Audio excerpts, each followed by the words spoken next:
Back in the 19th century, there was a saying, never ever enter the East End without a loaded gun, and never ever go there alone. Back in the late 70s, they might as well have been saying that about our gigs. Forget all you've read, forget all the lies you've heard. This is the true story of the Cockney Rejects and the place that gave birth to them. This is East End Babylon. Where the hell is Babylon? I just wanna know. Heard so much about the place, now I wanna go. Where the hell is Babylon? Does such a place exist? Is it real? Is it a myth? Back there in the mist, conflict. Alright, come on.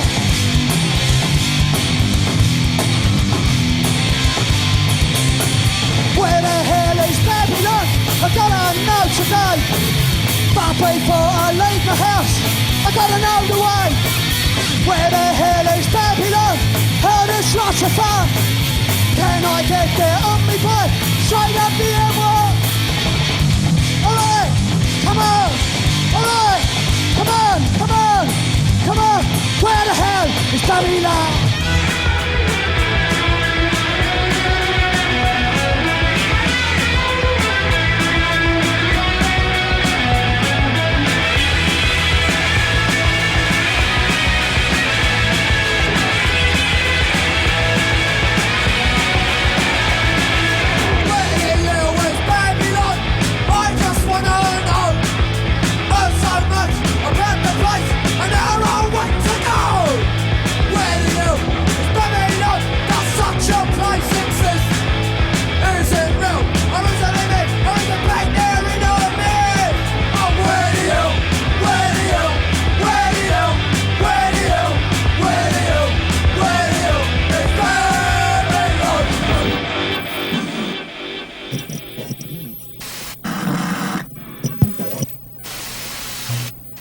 In the valley of the River Lee, where it joins the Thames 4 miles east of London Bridge, are many canals lined with factories where they make paint and varnish, chemicals and gin, where they process sugar and grind flour. And close by are London's largest docks. Soot from the factories, soot from the funnels of liners in the dock. It drifts over the rooftops, creeps into bedrooms, and dirties the washing on the line. The canals and the coal barges, the railways and the factories, all the muck and muddle typical of the chaotic development of our industrial towns, busy, noisy, and dirty. This is West End. All right, John! Well, we're in Canning Town. Canning Town is, well, to me, it's a famous place. It's famous for a lot of reasons. Notoriety.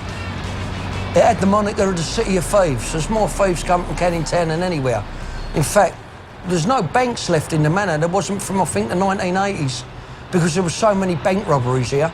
And it was a place, Canning Town, that was full of bank robbers. That was the way it went. I mean, even, and I know for a fact the parcel force wouldn't even deliver here. It was banned from doing it because they'd get hijacked all the time. There was a little gaff on the corner. Now, if you come out of there pissed of a night and you was rolling home, you're more than likely to end up with a fucking 12-inch Mars bar down your face, because that's what happened. It was a very tough place, and this was not the kind of place you would have wanted to walk of a night or even a daytime. But that was Canning Town for you. But the thing was, it was a great community. If you knew everybody, and you did, if you didn't know anybody, then you was fucked. It was definitely a blagger's place. You could imagine Jack Regan and Carter down here every fucking day. They would have had a field day chasing villains. But I think the villains outwitted most of the people. Starts at the Old Gate Pump, starts in E1 and finishes, I would say, at the back end of the Barking Road in East Ham, and that's the East End. East End! We can't help it if we walk up our shop, and we can't help it if we ain't the stop. They can stick to the seaside and the beaches the same, 'cause we're not a bastard in Ireland! Cockney's a fellow that's born in the East End of London and talks Cockney. What's talking Cockney? Well, rhyming slang. Apples and pears, stairs. Frog and toad, road. No one uses it, it's a load of old shit. That's just all bollocks, isn't it? The vast majority of them are always proud of the area they come from, prepared to defend that area's reputation, such as it was. If you got West End written on your birth certificate, you're a Cockney. At East End was someone that Always had respect for other people. Bottle, you know, front. Wouldn't take no shit. Definitely wouldn't take no shit. There's a strange way, like that sensitivity. Would give as good as they got in an argument. A melting pot, like, of fighters, boxers, armed robbers. A man who can have a laugh and a joke and a good drink and don't cause no trouble. You could be black, white, indifferent, yellow, green. You had to have a bit of cheek, you had to have a bit of front. Yeah. And your main step is don't step on anybody's toes. We ain't frightening people, we're nice people, and we're genuine. Genuine down to earth. It was in many people's eyes a shithole, but it was our shithole.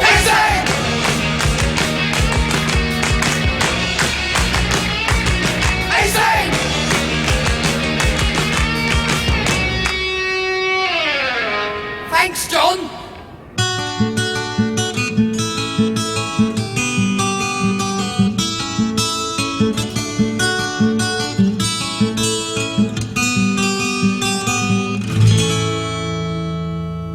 Here we are, Varley Road Custom House, where we were both created. As you can see, street's pretty much as it was. A lot of people, I think, may have looked down on us because we come from a big, big family.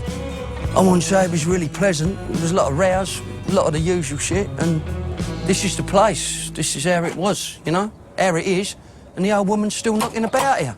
I'm Jean Geggers, mum of the Rejects. Was born in West Ham, backing on to West Ham tube station. Lived there, close by, until war broke out. First of all, you could think there wasn't a war on, and then the bombing started. The house I originally was in Canning Town, and the whole street, that was hit by a landmine. And there was a school over there, Holsville School, where loads of children were killed. On that first Saturday, they practically obliterated from the Silvertown Way to Silvertown. As a matter of fact, the whole of the tidal basin, Custom House, right up to Silvertown was obliterated. I think the objective was just to bomb the tits out of the docks. That was it, you know, strangle us, stop our supplies. I suppose that was more integral to them than even, like, you know, U-boated the Atlantic convoys. Kill London, you kill Britain. Kill Britain, you crush resistance. It's over. They win. And it was basically these people that stood up to be counted.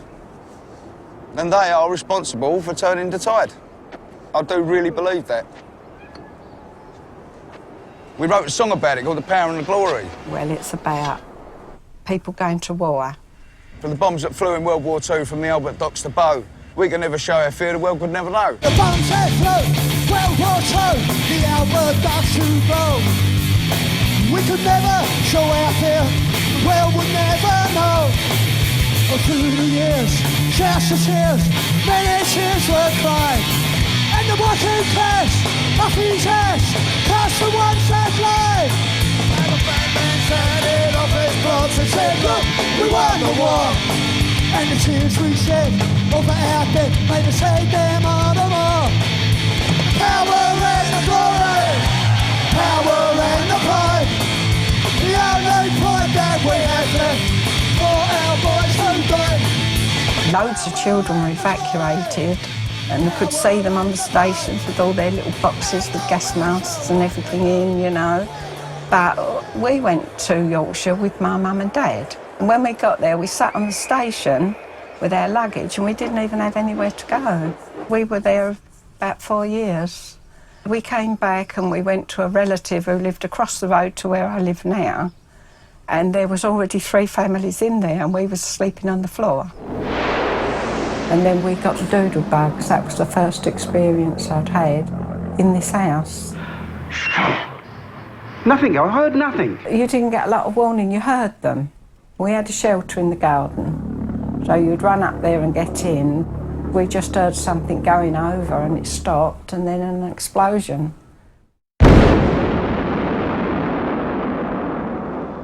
My dad was in the infantry, he was in the Queen's Regiment in World War II. He enlisted in 1939. He fought in the desert.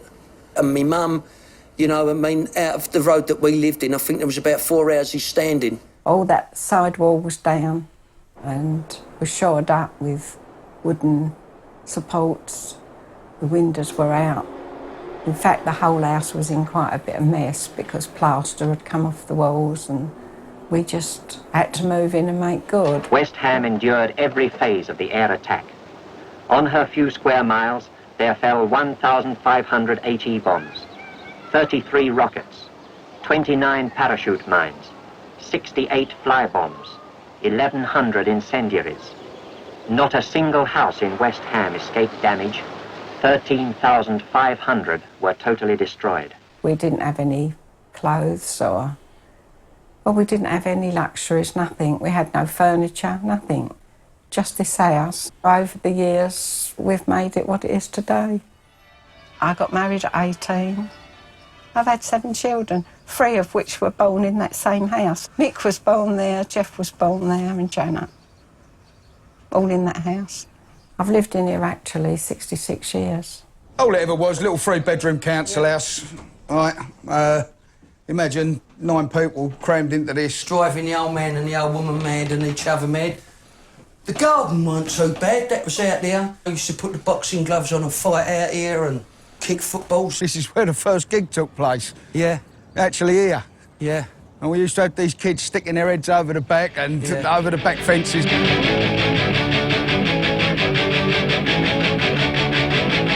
Then we had the Shed here. There's thousands of venues called the Shed, but this was the original.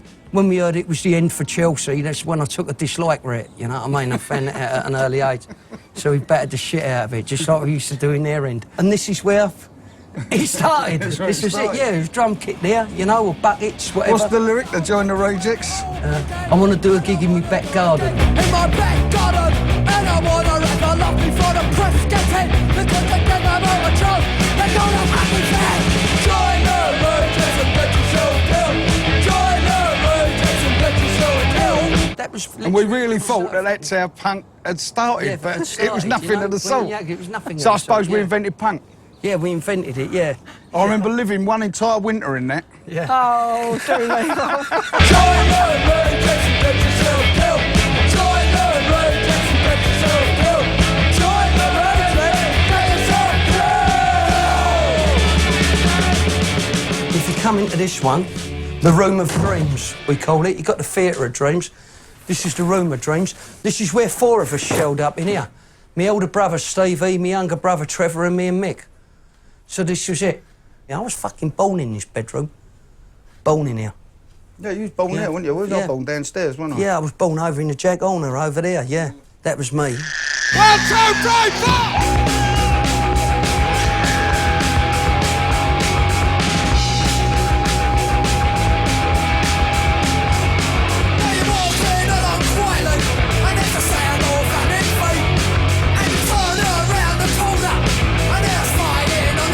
There was always a fight in Farley Road. It's what you call a very snidey street. I first got my nose broke here when I was 7 years old. Jeff had a disagreement with another boy. I'll give him a slap. His old man called my old man out over the fence. They started fighting out there in the gateway. And I was on that step there, I remember I was 7 years old, and he got up in his rage, come to me and he just went to me, crack, done me right in the hooter. Like, claret everywhere, bosh, really, really, so I fell back in there then.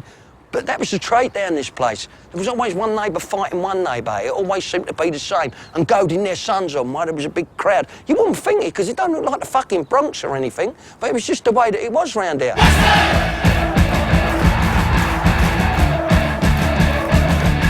The first cup final held at Wembley in 1923 was between West Ham and Bolton.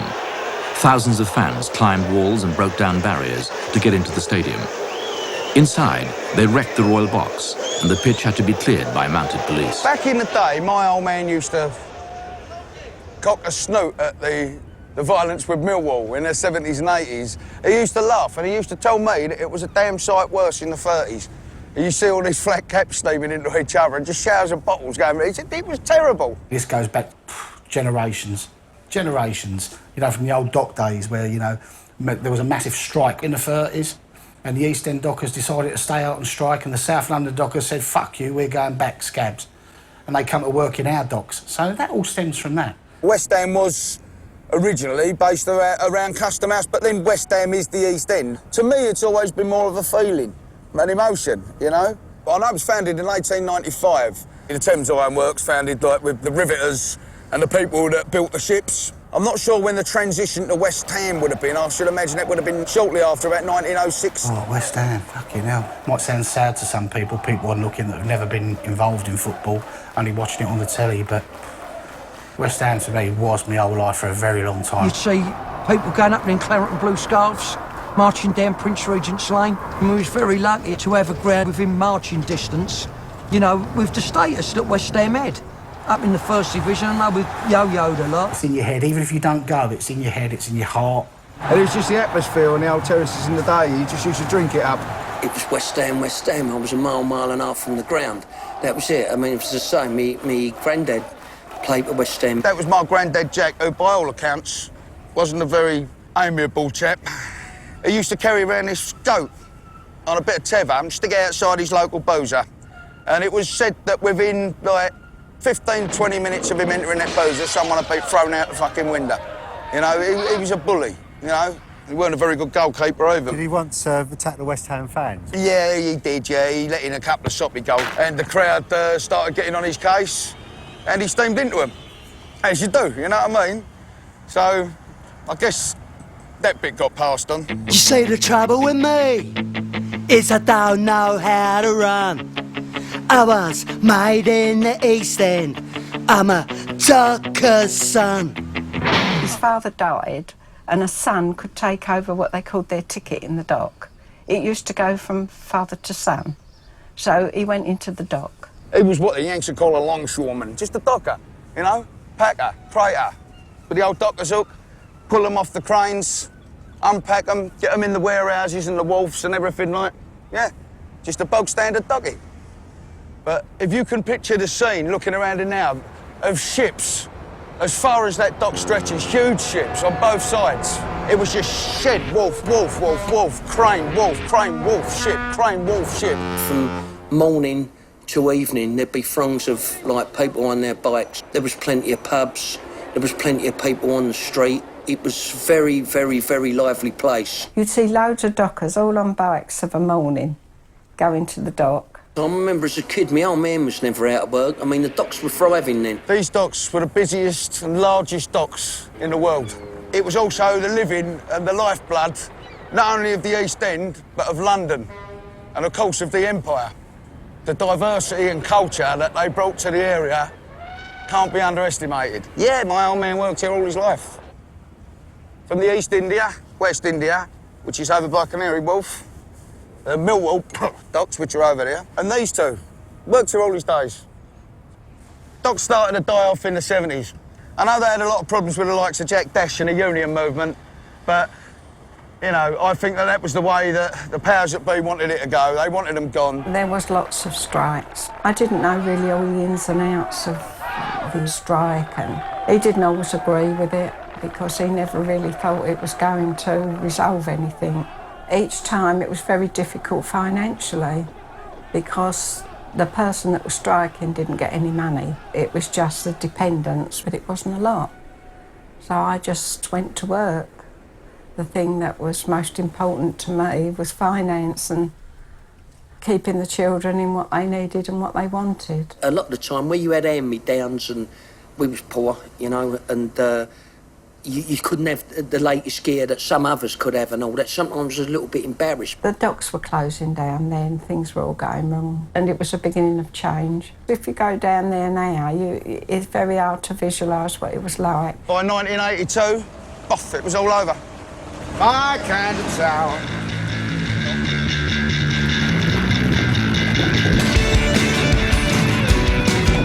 The union's on their back. So many people down the neighbourhood 15. The million ships. Now there is no docks, no money's going around, is there? I would say no dockers, so there's no drinking no more. I could name 50, 60 pubs in the East End of London that's gone. Over 20 years, I suppose. I I do get emotional, I'll tell you that now. I was on the train as it comes out of Bow Road, Bromley by Bow, West Ham Plaza, where I got out to go, and it comes out to all the flats. It's like, I don't know who's to blame, but successive governments have ripped the heart and soul out of the East End now. You had no say in how they lived your life. The lights are going down, right here and all around. There's nothing to be found. In here in Silvertown, there's nothing left at all. The community spirit's gone. You don't know anything about people anymore. You can walk through streets in Custom House. Nobody knows you. Losing our identity, aren't we? I don't know one person a lot. I've lived here, 60 years?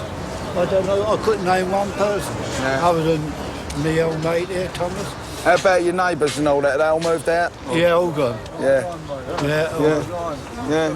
Completely different. In the last 10 years, getting worse and worse, you know what I mean? Yeah, it just seems like everyone's moved out to Essex or Kent and all that. Yeah. And took the kids with them, and there's no teenagers. Yeah, no teenagers. They can put plasters on it, and they can put patches on it, and they can say there it's going to be all right, it'll regenerate itself, but it's never going to be like it was in the day.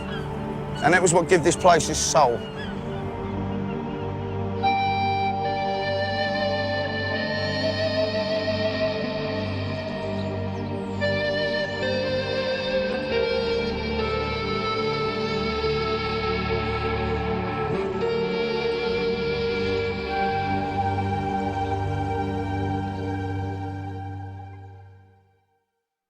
Back when we was kids, you didn't have many choices round here.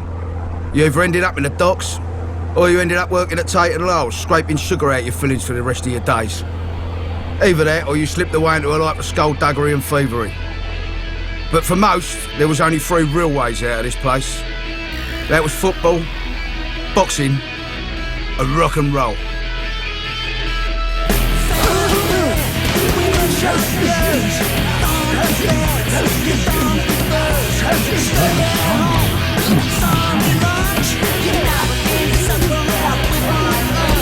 Growing up round here, it was a very big hotbed of boxing. And I think most of the kids round here, that is what they wanted to do. It was a natural thing to get involved with boxing. Loads of me mates boxed, and there was a lot of clubs round here. We had the Royal Oak Gym, which was the most successful gym in Europe. And we had, you know, I think there was 4 world champions out there at one point, like with Jim Watt, Johnny Stracey, Charlie Magri and Maurice Hope.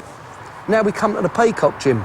This is probably the biggest gym, most famous gym in the UK. It started in a school in Drew Road in Silvertown in 1978.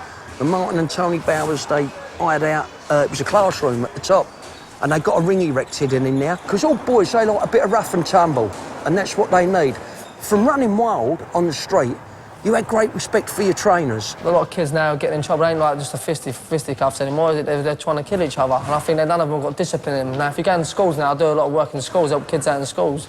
The teachers can't shout at them in the wrong way. Now, if they can't do that, they're going to put discipline in the kids. I think boxing years ago was, you know, you go in the gym and you talk when you're training, mate. You go sit down over there and shut up. And you ain't to come to the gym for a few weeks. That's all I was taught, and you sort of learn from the old school trainers. Boxing and out to run in the family. I mean, Mick got involved in the boxing. He was a little bit older than me, but he loved it too. But then Mick started when he was about 13, 14, the right age. I started when I was 9. Jeff was very good boxer. And he boxed out of Barking. And he represented England when he was 12. Mickey was the better fighter because he could punch, he could knock them over. And he went through his career, he never lost a fight, but he had that great fear of losing, which I lost a few in my time, but I learned to deal with it. I don't think he ever could have. But it was like the thing I remember Mick, he used to come and watch me and he used to fucking scream so mad when I was fighting. At one point, I was fighting in the schoolboys semi-final. It was a right tight fight.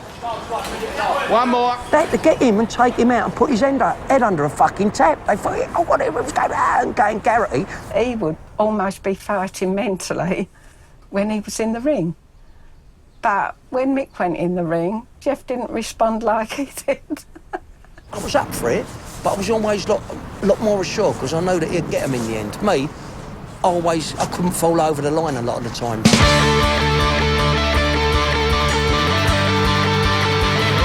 You used to do everything together. That love of music came together, like the boxing obviously bonded us big time, and yeah, it's just one of them things, you know, you can't really explain it. I don't think there's any secret formula to it. I mean, I love all my brothers and sisters. It's just me and Jeff seem to sort of take that leap of faith together, you know? We walk the plank. We fought tooth and nail with each other, with my elder brother, my sisters, but we always stood up for one another. If one of them was in trouble, then you'd go round and, bundles of fights over my sisters, fucking absolute bundles. Working with family, you're always going to have your ups and downs, working with anyone, but family more so. And we do that, but we've always been very, very close. Always watched each other's backs, and we box together. Jeff, he tells Mick exactly what he wants, and Mick kind of sees it through. Everything we did together. Got a lot of respect for each other's abilities such as they are. But yeah, it's your brother, isn't it?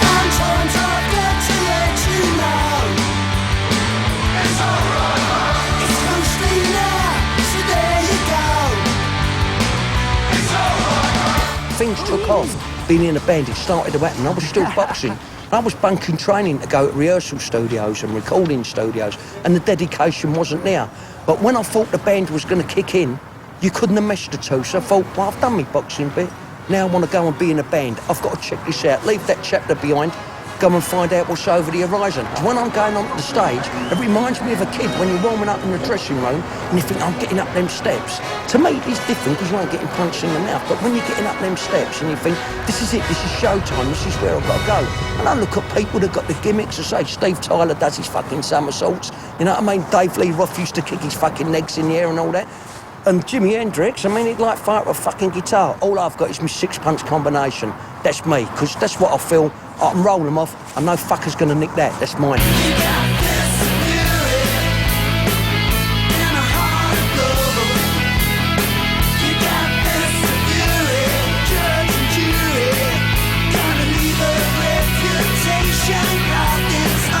Listen, if you're really going to make it as a fighter, you had to be exceptional. Exceptional could never have been, and you had to be. So you knew that and it was too much fucking hard work, but as it turned out, it was more hard work in the fucking music game. I probably would have been safer in the ring than I would have been in this fucking business.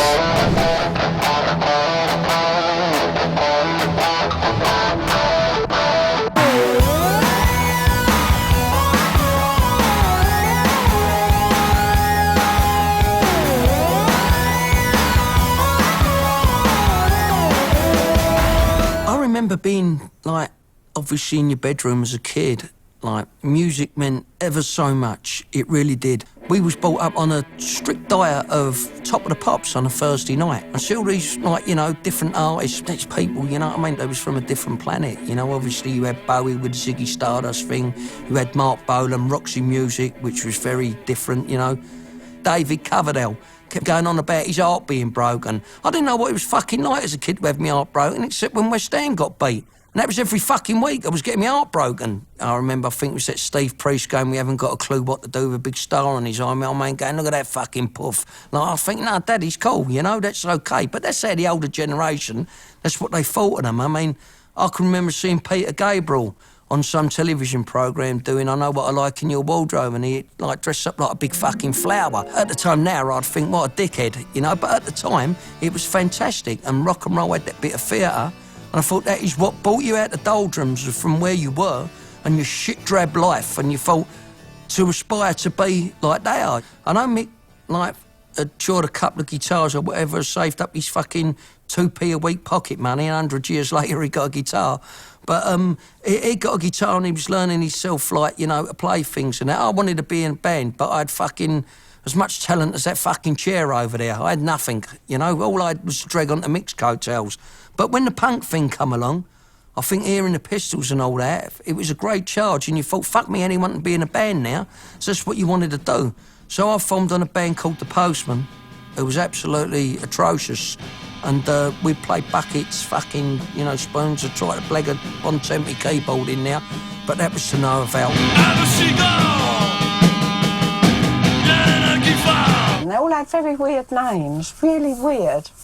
And they came on there, and it was a load of old rubbish what they were doing. It was, you couldn't listen. Well, I couldn't. Guitar solo!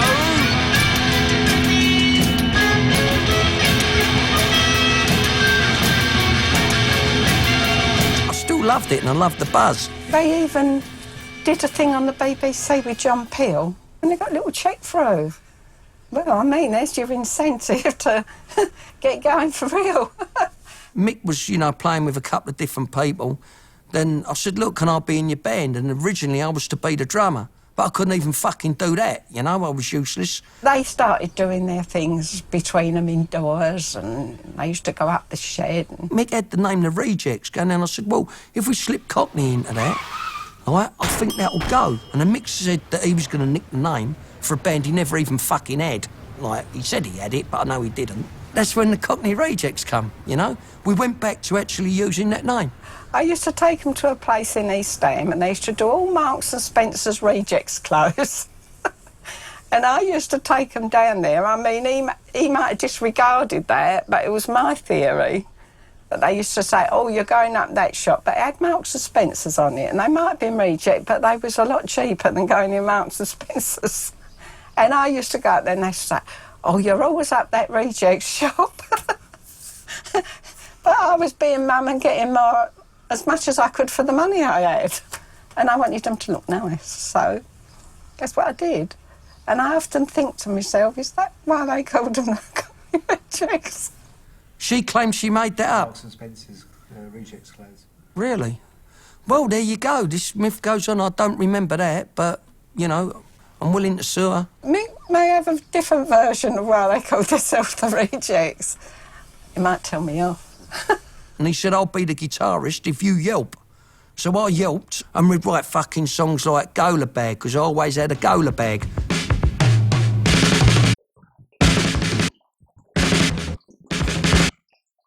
Mick got his blagging coat on. I said, we've got to take this to the next level. So that's when I was in school one day, and fucking about, like always, like making a fucking teacher's fucking life, like, dreadful. And Mick appears in the school. And he said, we've got to go up the Sounds. We're meeting Gary Bushell, who to us was a fucking big name at the time. He was writing about all the punk bands. So he went, yeah, he said, I'm going to go up there, like, tell him we got this, that and the other, like, we got all these songs, the name of the band. We hadn't even fucking recorded nothing. The Cockney Rejects pretty much forced themselves on me. I mean, I was a writer up at Sounds, and I got a phone call one day from this guy who turned out to be Mickey Geggers. He said he had this band called the Cockney Rejects, and he wanted to meet me and talk about it. And I liked the sound of him, I liked the sound of the band, so I said, well, come up to the office. At the time was the White Lion in Covent Garden, the pub we used to drink in every day for 4 or 5 hours. And they bowled into the pub, very, very cocky, very articulate, and it was something about them I liked. They didn't have any music they could play me, but they said they'd been going and they had songs and they were performing and stuff like that. I come out, I said, mate, we got fuck all. He went, wait, he said, like, we could be onto something here. Then he got a phone call out of the blue. He got in contact with geezer Jimmy Percy out at Sham 69. It was a big noise, he was looking for no bands. So they said they put us in fucking Polydor Studios. Now, all we ever used to do, we had a little fucking tape recorder where you press, like, play and record, and we knock out these fucking 4-bar shitter songs. Like, now all of a sudden, bosh, from nowhere, we ain't even done a gig, or really had a rehearsal, we're going up to Polydor in this big fuck-off 24-track recording studio. I didn't realise at the time they didn't have these songs. They actually wrote them because we were going to demo them. And so they went away and wrote Flares and Slippers and I Want to Be a Star and Police Car and all those songs. And turned up, they didn't even have a drummer at the time. We got in there, there was an hippie geezer called Peter Wilson, who was Percy's engineer, and he ended up producing the jam and all that stuff. And he went, hey, he said, where's the setup, where's your drummer? We didn't have one. Mick said, fuck, he's been injured in a car crash. He said, on the way up here, like, fucking car crash. Like, you know, if you'd had a drummer about, he wouldn't have been old enough to drive anyway. So Mick came up with this sort of hustle-like lie that their drummer had been injured in a car crash that very day. And luckily Pete Wilson, the sound engineer, was able to step in and say, I'll do the drums for you. We went in there, 1, 2, 3, 4, fucking got it together, like, played the 4 songs, and when we come out, they sounded fucking half decent. I thought, that's all right. So they basically conned their way into this demo with Pete Wilson and Jimmy Percy.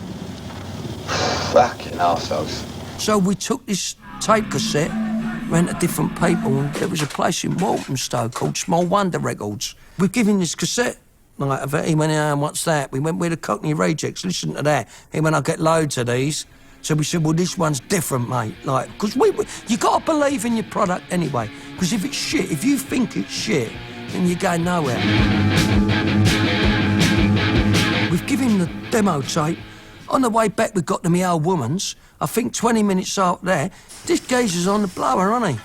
So I really, really like this. I think we could make a single. I think, fuck me, we're going to make a record. I wanna be famous like I was yesterday. I wanna be a star in my own backyard. But everybody says it's gonna be on. But I don't care what I say. So we got a little formation going, and we got Chrissy Murrow on the bass and Mick taught him a few lines. We blagged the drummer who had a fruit and veg stall up at Stratford Market.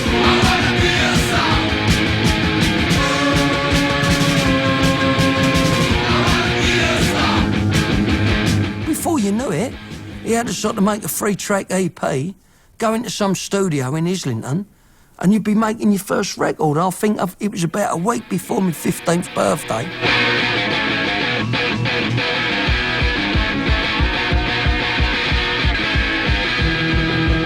Then we took the tape to Gary Bushell, and Gary loved it. It was raw as fuck, but he loved it, and he started mentioning it in sounds, like, and saying this is good, putting it on his playlist. And before you knew it, like, we was on the road, we were starting to get interested in the band, you know?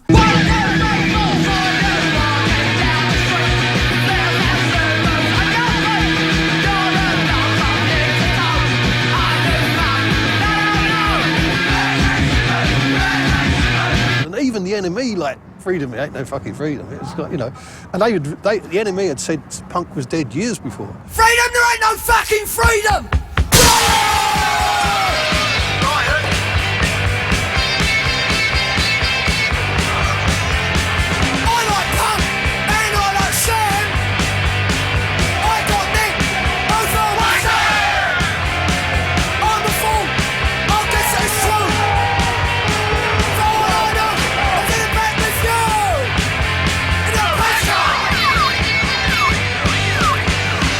When the record was actually played, that's what caught a lot of people, you know?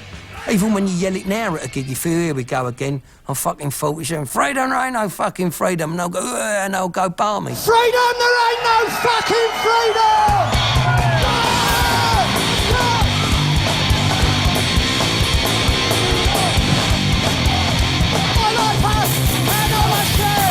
We needed something more permanent. It was all right, brother-in-law coming and going, friends on drums, this, that and the other. I used to drink in the Army and Navy in New Barn Street, and I knew a fella called Vince Reardon from India.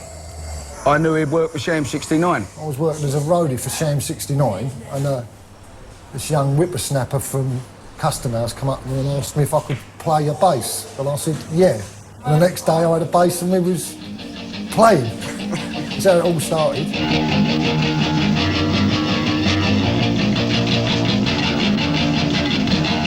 All reading off the same page, and you know, it was 1, 2, 3, bump. Let's see how it goes, and it worked. It was a crescendo of lovely noise.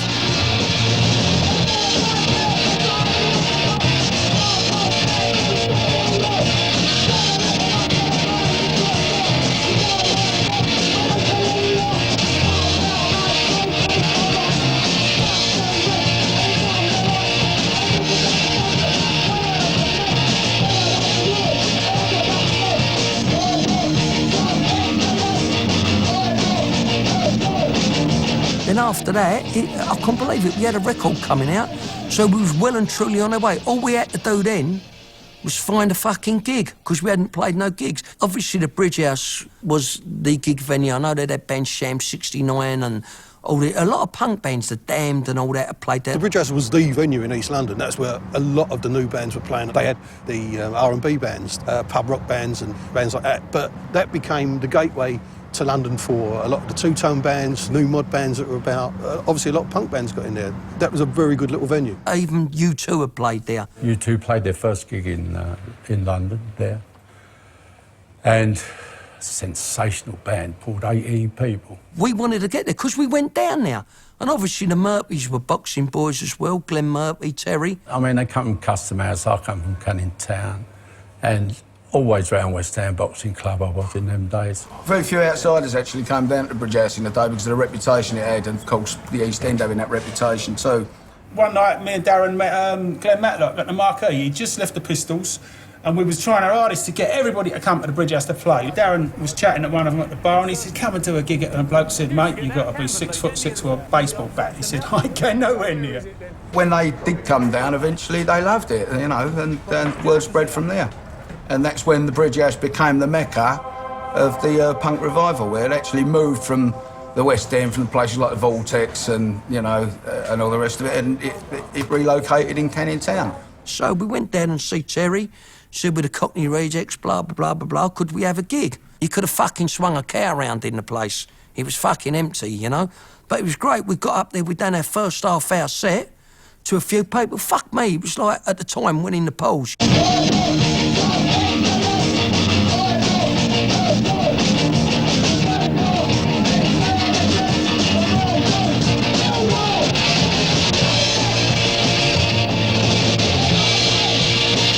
First Rejects gig, I say, was really good because Jeff got on stage, stinky, and he had his pyjamas on. Probably got up half hour for the gig anyway, so it didn't matter. I made sure there was ones I had when I was about fucking 9 or 10 and tried to stick them on because they had motor cars. Mind you, I was 15, man. That must have been the right thing. He looked like he'd had too much fizzy pop. He was like going like a crazy guy. We're all standing there. They just went through the set, and it was bloody good, and you knew there was something about it.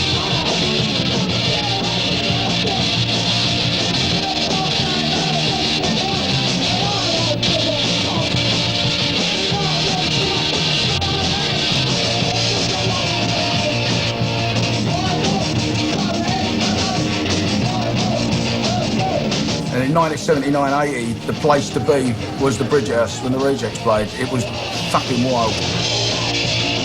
I think the release of Flares and Slippers in July 79 sold by the bucket load. Alternative charts, it was #1. It went really, really, really well. Out of the blue, the Rejects then asked me to manage them. I hadn't managed anyone, but I quite liked the idea of it. And so I had a go, and I set them up a few gigs. And got Percy involved, because I said to Jimmy that he would be producing them when we got the deal. He was a good blagger, Jimmy Percy. He was a big name then. And he had the record companies were swimming around him. We'd only ever played 4 gigs. And the most interested was EMI. Gary Bushell come with us, Jimmy Percy, myself, Mick and Vince. And we went up to EMI. I remember the head honcho, Chris Briggs, his name was. Very, nice geezer. Who listened to the tapes, loved the tapes. It was pretty much, I suppose, to him, it was a no-brainer, because he was a band that obviously had the music press on their side, that had Jimmy Percy on their side. Sham 69 were a massive band at the time. And he was fucking impressed. He said, I fucking love it. And he knew of the interests of the other record companies. So we started talking figures with Percy and Bushell, and Percy was a fucking great salesman. He's going, I want this, I want a fucking fan, I want a fucking 4-album deal. This and that. And while he was down there, he actually nodded and agreed to everything. He said, we want to sign the band on a 4-album deal. I said, and then I had the figure 25 grand. Now, it may not sound fuck all nowadays, but in 1979, that was a fortune. That was pretty good for them, for a band who'd, at the time, had played less gigs than the Sex Pistols had before they got signed. You and Vince were on a bus. Yeah. I just signed for EMI. Yeah, that's right. And you jumped, you made the bus stop. Yeah. You jumped off, you went, H, you can give your job up now. I said, what do you mean? He said, we've signed to EMI.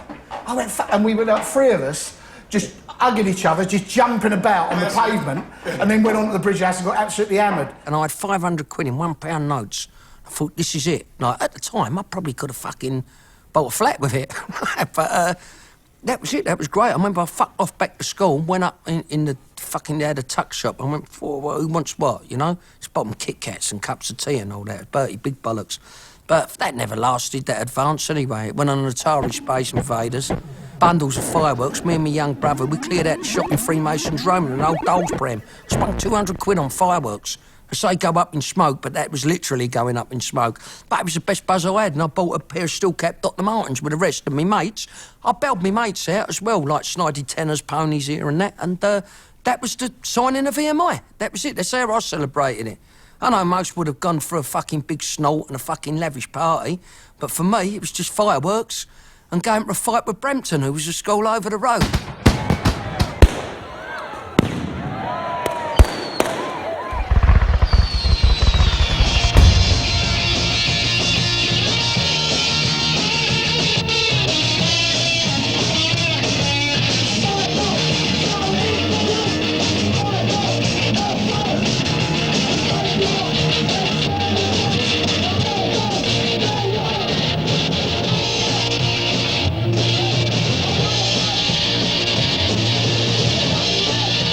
downside of it was that Gary Bush, who obviously was writing for Sounds, he said, look, that's my career. He said, I've took you as far as I can.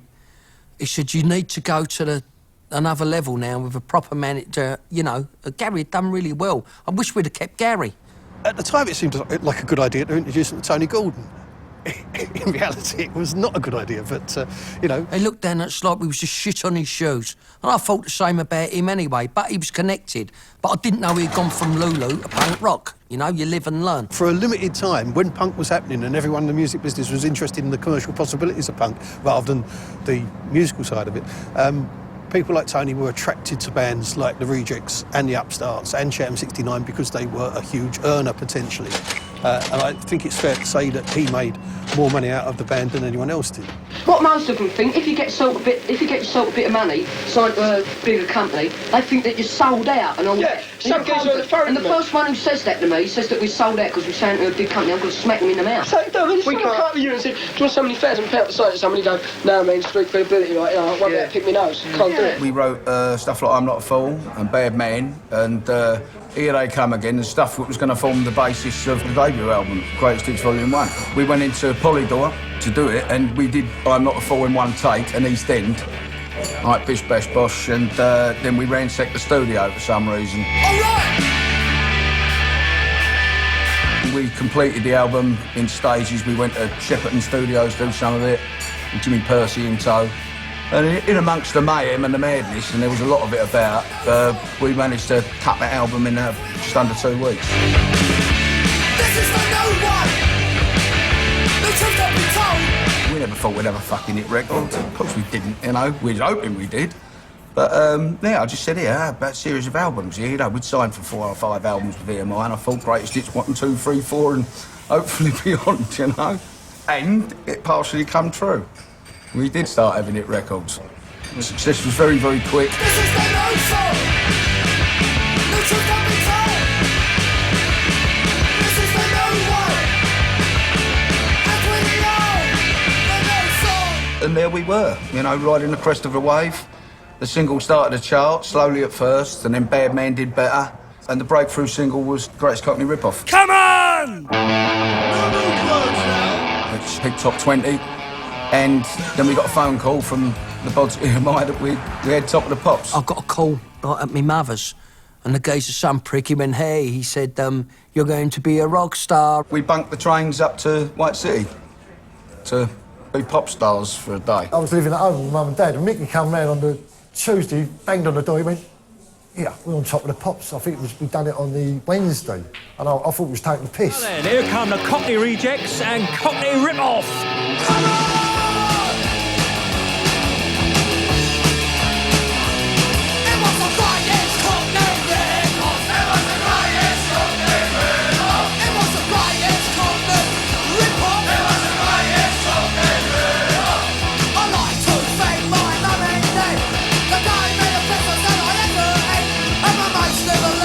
When I was at school, I had the last laugh.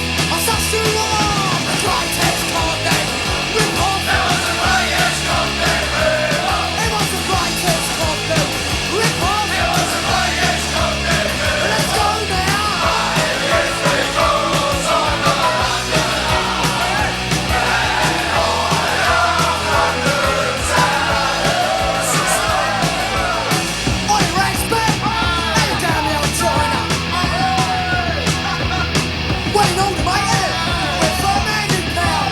One of our roadies, I think he stuck on Steve Wright. All he wanted to do was stand next to him while he introduced us, and then he got pushed out of the way, so our roadie tinned Steve Wright.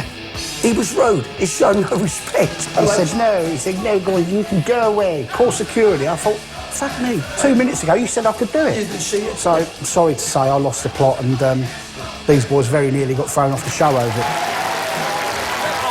The Cockney Rejects and the greatest Cockney Ripoff. That is what I call aggressive. I think they showed about 1 minute 10 seconds of us, you know, in front of all these divs and like that. I didn't know what to make of it, but we didn't care. We was pissed, and we had a great time, you know. And as we come out, Sammy Agger went past us in his big red Corvette, and we ran over the road and bunked the train home because we didn't have no dough. Got through the other end, vaulted the old barriers and got chased by some old West Indian ticket collector. Go, come back, man, you're not paid, you fucking cunts, and all the rest of it. So that was our first brush with stardom. I was a fucking hero around my manor then. Hey, Gaggers, he's on fucking top of the pops tonight. He's on top, they've fucking done it, you know. Watched by probably about fucking 10 million people, whatever, 15 million people. My whole thing was really putting my manor on what I believed, like, on the map, which I think was a big ideal of punk, which a lot of them did, especially the more political ones like The Clash. And the only way we could put that on the map was I wanted Custom House to beat with the fire. I was so proud of it. And obviously West Ham United.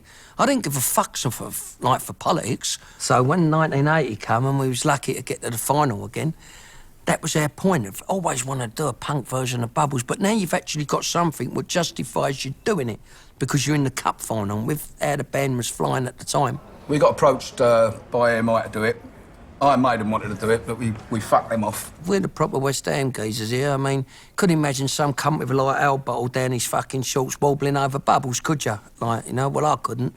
We had all the AMI bods in there singing around the microphone, you know, and trying to keep the posher voices to the back. And we recorded it, like, knowing that he was going to fucking chart. I knew that after Rip-Off. From that moment on, everything was claret and blue. We had the FA Cup final in 1980, and top of the pops again, where we were very, very drunk.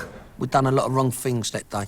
They'd sort of like said, you can go up to the bar if you like and have a drink. Well, that's the worst thing they could have said to us lot, because we was absolutely gutted. Vince falling arse over tit, you know what I mean? I didn't know what day of the week it was. We was all well-monged, been in the green room and proper got on it. I think come about 4 o'clock in the afternoon, we was delivered these West Ham shirts by our manager, fucking manager, that's a good one, like, and he fucked off. So all our dough's gone in the bar and we're fucked. So we're getting more and more out of it, but like wanting to cause destruction and harm. And I remember there was a band called the Lambrettas, some dopey mod band, and they had some little fuck-off, jerk-off manager with them. But no harm meant, as we was crossing down the stairs, like that, someone sang that stupid song they had, Poison Ivy or something, and he went, they're a lot bigger than you boys, who the fuck are you, and all that. That's a red rag with a ball. I thought, he's got to fucking have some, that cunt. He don't verbal us. Then someone, like, clocked hold of him. I don't know, and they stuck a cutthroat up his Gregory. Like, and they said to him, like, you fucking cunt. Like, just to frighten him, we'd never have used it. And then the UK subs were playing as well. So we bundled over to their stage and got at the side of the stage, and we knew them. We started going fucking mad on the fucking strangling each other, throwing each other over and everything. Now, I think one of the producers said, who the fuck are that lot? And one of them said, that's one of the bands who are performing. Do you know by now West Ham United won the FA Cup? And here to celebrate that fact are the Cockney Rejects and I'm Forever Blowing Bubbles.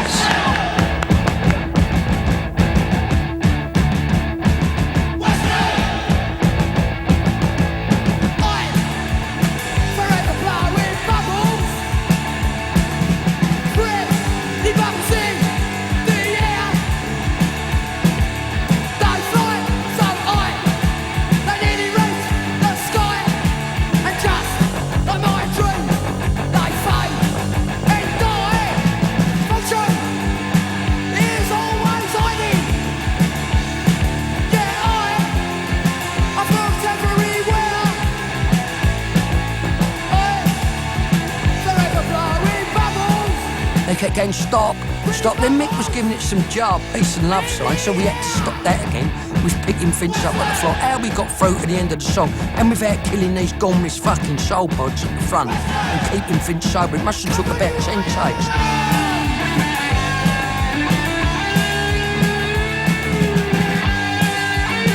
A few rows with a couple of bands on there.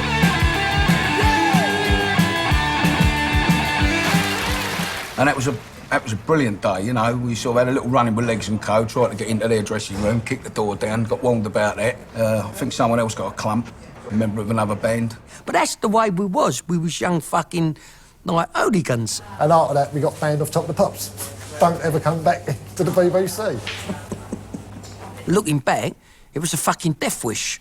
You know, because if it had been like a band from fucking Leeds or Manchester or whatever taking their, you know, they would have got the same as what happened to us. That really was, in many ways, the beginning of the end of the first phase, because that's it, we were forever linked with West Ham. B-side, as you know, was West Side Boys. 1, 2, 3, we're on the north end, we're on the south end, we're the west side of Turnpike.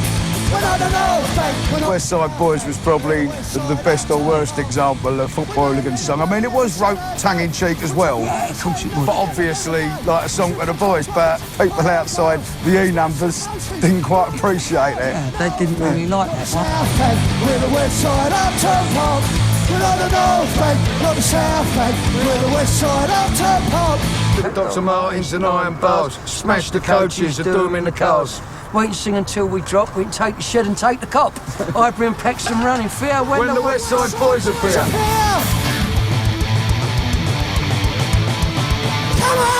West Ham was a very peculiar mob. It was made up of all little firms. All little firms. We had a lot of rivalry. You had Canning Town, you had your Custom House, you had the Mile End Boys, Joe Williams and all them. You know, it was a proper fucking heavy-duty fellas. And they'd fucking fight each other when there was no one else to fight. On a Friday night, people from Custom House stayed in Custom House, people from Canning Town stayed out, and you never really mixed. If you did mix, you ended up kicking off. Saturday morning, wake up, brush yourself down, and you'll go football and fight the enemies. The back, you used to get the away supporters coaches down Central Park Road. That's where they'd, like, you know what I mean, Stoke City or anyone would be there. I mean, you're 10 and 11, go round there armed with a fucking handful of stones, you know what I mean, and bricks, and let's fucking do their windows. Smash the cunt out of their windows, spend the afternoon getting chased by the old Bill round the back. It was fucking great, what day out.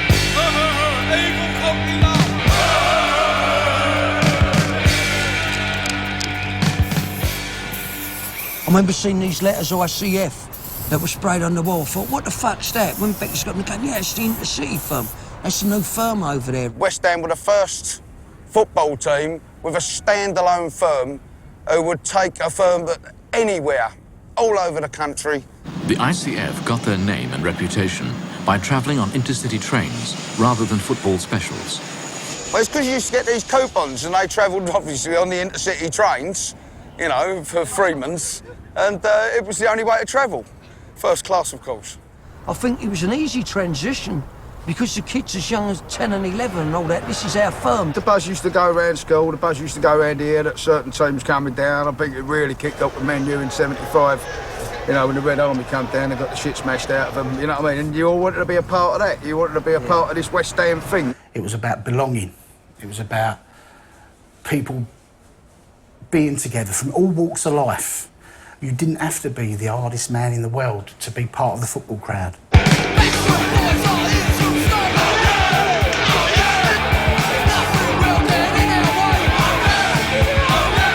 Being on the outside, you had to get on the inside. You used to see the rows in the crowd and all that. And I wanted to be so much with these people. I did, and I admit it, because the age gap was 5-6 years. And I desperately, in a lot of ways, wanted to be accepted.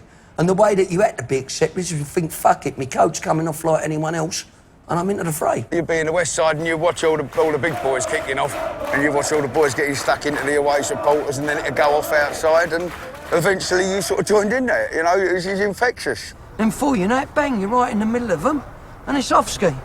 And that was a great thing, and the bus coming round the ground, you know what I mean, going where the other cunts. It was just great. We used to go there. We used to be there at 9 o'clock in the morning, Upton Park. Be there, go and have a nice big boys' breakfast, and then just have a little scout round. See if there's any stragglers, some of the other teams and that, you know. If you see a few carloads turn up, especially like Northerners, they used to come down in the car still waving their fucking red and white fucking scarves out the windows, which was a mistake. They got sorted pretty quick.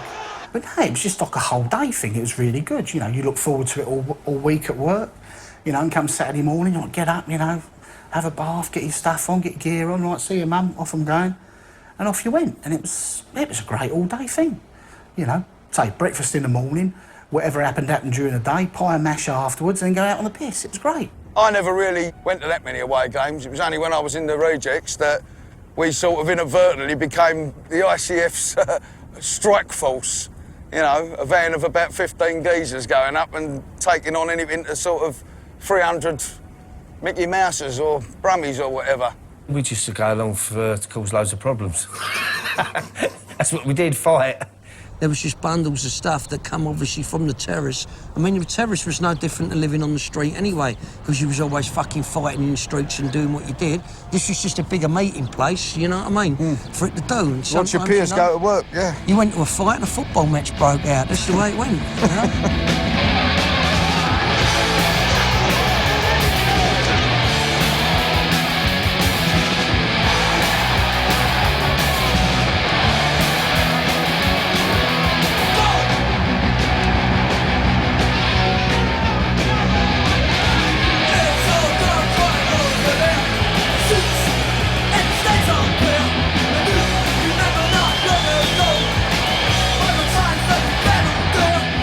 around on the terraces that West Ham supporters had their own band. It wasn't like Sham or anything like that. It was all sort of fringe, and it was all from sort of out in Surrey and places like that. We was the real deal. He was West Ham supporters, very heavily involved in it. And we was all in the band, and everyone was going around the terrace saying, we got our own band, it's up the bridge tonight. Once all the boys got into going gigs through Sham, next thing they were coming back talking about we got a band on our own. It's West Ham, and it really started the talk amongst the terraces, everyone going to gigs. The boys that we knew, all the ICF, and everyone started coming to the shows, and we was the same as our audience. We was all reading off the same page, we was all pals. Really, the only ever true West Ham band was, I would say, the Cockney Rejects, who actually flew the colours and were proper West Ham fans. Everyone knew someone from the band, and everyone had gigs, you know. It was just the whole way of life then was football, football, football. It wasn't just about Saturday. You lived it every day in a week. Height of the football era, when hooligans were hooligans and the hatred from north, south, east, west, everything was there. Yet you went and played with your colours on stage in 400, 500, 600, 700 people in enemy territory, and I've been with you, Sheffield, Nottingham, wherever we was, and it could have kicked off, and they could have smashed the fuck out of us.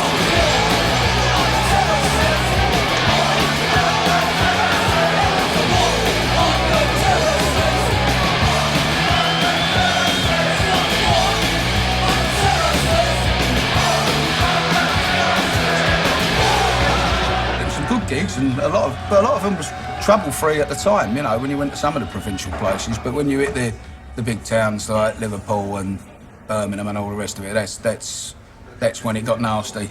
Well, there were two sides to seeing the Rejects. There was the Rejects on home ground at the Bridge House, which was always fantastic. Seeing the Rejects in other parts of London was a little more problematic because of their association with West Ham. Outside of London, we were marked men. And that was when the days of like, being a little hit crew in our van going away and fighting entire football crews from other major cities started. But at the time, we relished it. We didn't really care. There are two ways of being a football fan and a rocker. You can go out on stage, if you're Iron Maiden, and say, we're West Ham, you're Manchester, tonight we're going to party. Or you can go out on stage and say, we're West Ham, you're Manchester, who wants it? And that was the difference in attitude between the two bands. And on the back of the second Rejects album, it says it quite plainly for everyone to see. From Scotland down to Cornwall, we done a lot, we took them all. To thousands of testosterone-fueled males around the country, this was a red rag to a bull. And they saw it not as an invitation, but as a challenge. Get the Rejects out there and the opposition will come, and it got bad. It got very bad in the end. But there was always that feeling that you couldn't let the side down. You couldn't let the side down. They turned up wanting it, and we fucking gave it to them. Simple as that. Are you ready? Come on!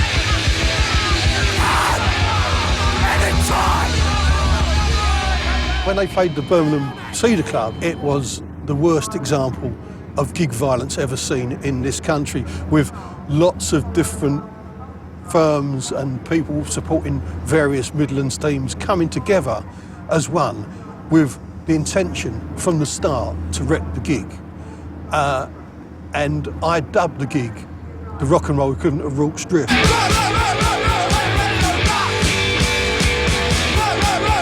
Discussing Birmingham. Fuck me, Rorke's Drift. We might as well discuss that. Obviously, in May 1980, West Ham won the FA Cup, so we bought bubbles out. We went on top of the pops with our West Ham shirts. Some people say it was a bad move, but no, I don't regret it. You was just flying the flag. The tour that come the next month, we knew that it was going to be pretty dodgy. It was like, most of the violence that come from there we could have handled, but you kind of had it in your head that it was going to be more and more mobs now, whether you might have gone to Leeds, you might have gone to Manchester, Sheffield, whatever. They're going to come here. So we went to this place to see the ballroom. The club was run by Kevin Rowlands from Dexys Midnight Runners. That's right, yeah. We should have done a runner as well. Yeah, we should have done, but us being us at the time, we didn't. About an hour before we was due to go on, I could tell it was packed, and the stage was at the back. But funny enough, the backstage, you had to walk through the audience, walk up this spiral staircase, and there was your changing room. We walked around, we had to walk from the back of the back, right through the crowd. Then all of a sudden, like, the call was going down, the roadies had to go down and obviously set the gear up. I think it was H come back and Wellesley, they said, it's fucking bedlam down there. They said, it ain't a good scene. He said, we've been getting a lot of jip. There's a couple of distinct memories The first was the atmosphere. I can remember the atmosphere there, and it was like a feeling that we used to get when we used to go football as well. You know, we used to go in another team's end and things like that. You think something's a bit iffy here. When it was showtime, obviously you build yourself up, didn't you? You go, this is it. We've come down the spiral staircase. Obviously we're walking through, it's like the parting of the Red Sea, and you go, all these fucking brummies, you know, fucking Cockney wankers and all that. And there's one skinhead in particular I can remember, standing at the front of the stage, and he was looking at me, and he was leering at me, going like this, pointing to his arm, and he had a tattoo. To this day, I can't remember if it was Birmingham or Villa, I can't remember. There was plenty of verbal, like, but anyway, we got up on stage, crack, we kicked into it. Like, I can't even remember what song it was, but after a couple of songs, a couple of things coming over, a couple of pint glasses. There weren't plastic glasses, there were pint glasses. It was good, fuck off cunt, like, you know, there was a bit of, I'm gonna tell it how it is, and only sort of like, fuck off cunt, bollock, yeah, you fucking want it, and all that. And there was some big fucking goof fucking bonehead at the front with a Villa tattoo, and he was like the ringleader, but he was packed in now. And if you look back about, I don't know, so many, over at the middle of the hall, there was a bar there as well, and it was packed there. The verbal kept coming, it kept coming. Then after about the fourth song, someone chucked a pint glass, and it's lucky, like when I was 15, like, just swerved it like that, went past my head. So I stopped, and when whoever threw that, like, which is a dumb thing to do, you know what I mean? I turned around, I went, let's go outside, me and you. I said, make your way to the front of the stage, we go out the back and we'll have a row, you coward cunt. And to be fair, the first song went reasonably well. We went to go into another song. I tell you, it was a fucking bad atmosphere. Oh, 1, 2, 3, 4, there's no guitar. I thought, where's my brother? I looked down. All of a sudden I see Mick, and he had this yellow vest on. So we used to call him the Canary in this yellow vest. And I just see him in beneath this load of boneheads, and going crack, smack, crack. All of a sudden, bang, we're down, we're into them. We're fucking knocking we're pushing them back, hitting them to the bar. I mean, they're coming from the sides and hitting us with things and all that, but it's kill or be killed. There's nowhere to go at the back now. The next thing I remember was this glass ashtray. It's a big fucking object come flying through, like, and it was spinning like that. It was like kind of slow motion. I thought, fuck me, before I knew it was a big fucking glass ashtray. Me and Mick standing together, me being the lucky one. It's gone crunch. And next thing I've just seen it connect with Mick's head, bang, and Mick's still got the Fred Perry scar to... It stood back, honestly, it was like a fucking, I don't know, it was like a Sam Peckinpah movie when the blood just got like that. And now the bouncers have tried to get involved, like, you know, sent this carnage. And how it happened, I don't know. They managed to get about 12 of us to this side thing and tried to lock the door, and we got about 5 to 8 men out there. Mick, my brother, Andy Swaller, a few of them, and they're still out there, and there was this big fucking bouncer, and then when I'm going to lock the door, and there was like a clothes rail there. Fucking, would you believe it? Thank you, God. So I turned around to the bouncer, I said, my brother's out there. I said, open the fucking door. He went, no, I'm not going to open the door. So Finch turned around, he said, if you don't open the door, cunt, he said, we've got 8 men out there. He said, we're going to fucking do you. And I swear, this big 6'4" bouncer with his big fun, he started to cry. Why would I can't take this? Oh, get out of the way, you cunt. Bang, we're in there, we're smashing them, we're winning the battle. Turn, they've got casualties on the floor. I see people, and I see Johnny Butler and Danny Harrison get, like, cut. One of them got glass, one of them got chipped down the side. There's claret, but their people are on the floor. And all of a sudden, bang, here come the cozzers. And they've come straight over to Mick. He's got his head hanging about there. I said, right, you're nicked. He's fucking nicked. I said, you fucking, he's fucking nicked. I said, there's 20 of us. We fucking just fought 150 of your fucking buds. And you want to fucking nick one of us? So anyway, they go, oh, calm it down, this, that. Now, Mick was badly cut, and a couple of others. And how this fucking happened, I'll never know. He got moved to a fucking hospital to go and have his fucking head fucking put back together, his brain put back in. I got in a van. As well, even Nigel Wolfe, our drummer, who never said 3 words, but he said 3 words that night. He went, come on, cunts. So, that was the first words I ever heard from him. And all of a sudden, we're driving round in this fucking, like, tranny, in this transit, and we're pulling out all these boners. Okay, go on, you can't, only about 8 of us. And this Nigel Wolfe, he's a fucking shoe salesman, quite as you like. He's going around like a fucking psychopath, swinging his gun, clocking and wanting to kill him. Like, I thought, oh, this is great. Then we got back, and we pulled up the van. When there's a cunt, we got there, and there's this fucking bonehead, brummy cunt with the Aston Villa tattoo, who's been giving it the mouth, who ain't got a scratch on him. So I'm on the phone, I went, come on, you cowardly cunt. And he had a bird with him. He told me, oh, darling, I love you, like, and put his arm out. I went, you fucking shit, you're never going to do anything with a woman's there. I went, you shit cunt, look at you. So we rounded the troops back. Like, obviously, like, for the old bill, put this and that. We got back to the hotel, and where's Mick? And he's at the fucking hospital. And I was on the 3rd floor. And all of a sudden, Grant, I was just the treatment room door open, he said, they're everywhere, they're all over the place. There's all the injuries and all the bully boys who've been bashed at the club, the Brummy lot, were actually in there, coming in with drips and on stretchers and limping. But they noticed Grant in a hallway, and they started to tool themselves up. Those that could walk, they was like waylaying operating trays and taking scalpels and tools and broom cupboards, up in the broom cupboards, to literally bash the life out of us in the hospital. So I had to tell the nurse doing the procedure on my head to stop right there, right? So that's why it scarred so badly, because they didn't have time to stitch it, because I just made them pull it out and stop there, and we had to bunk out the 3rd floor window. The aftermath of Birmingham was maybe be a bit of a calamity after that, because although we'd won all our rows, like, there wasn't one like this. And you thought, how many, can you win another one? Who knows? Who's going to be waiting for you in the next corner? Who's going to be waiting for you in Liverpool? Who's going to be waiting with Sheffield? And are you always going to be able to be 20 strong? You know what I mean? If we were 6 or 8 strong, we would have got killed. Yep, we won the day there, but that was the decline of the band, because we were fractionalised, we were what we are, we'd nailed our colours to the mast. We were West Ham, and we didn't care who knew it. I think with the nickings that come from it, and then the constant arrests that seem to follow the band after that, and not being able to keep out of trouble, we had a record company who could have moved us to Europe, where I didn't even know at the time we were selling shed loads of records, and say, let it calm down, you know, we'll move you away. I think it closed a chapter on the band, really, because everybody, I mean, PA companies were pulling out, nobody really wanted to book you. And if they did, they couldn't risk me on a fucking big tour. I think, in a way, that was kind of a death sentence on the band for that time. I was just 16, and I thought, is this how it's going to go on? I mean, what does it end in? Someone fucking dying?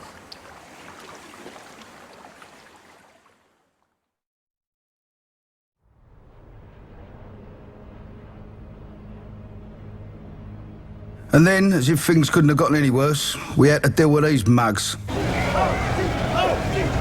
As I was starting to get into the game, at the Sham 69 gigs, and then it spread to the upstarts, like, it was an handover effect. They was getting a lot of right-wing British movement people at gigs, absolutely fucking destroying it. And they fucking did, they destroyed it. The British movement were a problem, but they've been a problem in London ever since the 76, 77. By 78, they were causing problems. They was out-and-out Nazis, like, influenced, obviously, like, by Himmler and Adolf Hitler and the Third Reich, and they somehow thought that could come over to music. Although they were small, they were a real problem for bands, especially any bands who dared to have political opinions opposite to theirs. Their way of dealing with people's intimidation. I think every single British movement member in Greater London turned up to the Rainbow, Sham's last stand, and there was only about 40 of them, but they managed to gather around them about another 160, so there were about 200 boneheads basically running about. I went to that gig by tube, and I came out the tube, the first thing I saw was a guy putting a glass into someone's face just to get their ticket to go in to cause trouble. They invaded the stage and were doing all their Ziegel nonsense, and Percy led the band off. They bullied him, they wrecked his career. And he had to fuck off and run off stage crying, and all these bonehead cunts on the stage going, Ziegel, blah, blah, blah. And it was just a horrible, horrible, poisonous atmosphere. Sound said at the time that it was like young Nazi. London was united like a pack animal under a whip. It's a natural thing for them to move on somewhere, and they're going to come round us. Now, there's no way we was going to accept them people round us. I don't like coloured people because they're coming over here, taking our jobs and our women and our money. None of them are fucking centre forward. I don't give a fuck about them, whether it's fucking lefties, right wing. Don't want them around me. And especially these people, because they cause fucking damage, you know? And we didn't want it. When they started causing trouble, or started trying to cause trouble, then the Rejects and their entourage battered them out of the park. Then we had a row down the Electric Ballroom with a load of Nazi skinheads, but we wiped them out in no time. I mean, they was picking on punk rockers. I don't give a fuck who they are. But when you got bullies, they've got to be wiped out, haven't they? Mick and the boys, they'd already played, And we were sitting upstairs in the balcony and we saw these people picking on punks, and they wouldn't have it at all. They went straight, there was only about 11, 12 of them, and they went down, it was like a pincer movement, went down 2 flights of stairs and just took on all of these boneheads and bashed them out the ballroom. If I want to talk with you, like you talk it over, if they want to have a ruck with you, you've got to have a ruck with them. Don't speak to me about the Rejects. No, I just don't like, they never get nowhere anyway, because the music, just all they do is sing about football and things like that. You think they're putting over a false image? Yeah, they are. Yeah. The East End and... They're just trying to act like shaming, like things, you know what I mean? They're trying to be skinheads who've got long hair. No, they're trying to put on an image that they're tough and all that. You know what I mean? And they're nothing. I just thought we was easy targets, these people. They'd come to our shows and just think they could start on us for some reason because we was in a band. And they did get it. Normally a big Thunderbird bass, black Thunderbird bass first, wasn't it? Straight over the canister. If they were starting trouble at our gigs, they were starting on someone. I know they've said, oh, the Pistols might jump into a fight. Nobody jumped into a fight like we did. We absolutely jumped in there and bashed the fuck out of them. Proper, give it to them. Like, you know, it was like the Wild West. There was no, oh, we've got to get back up on stage to finish the song.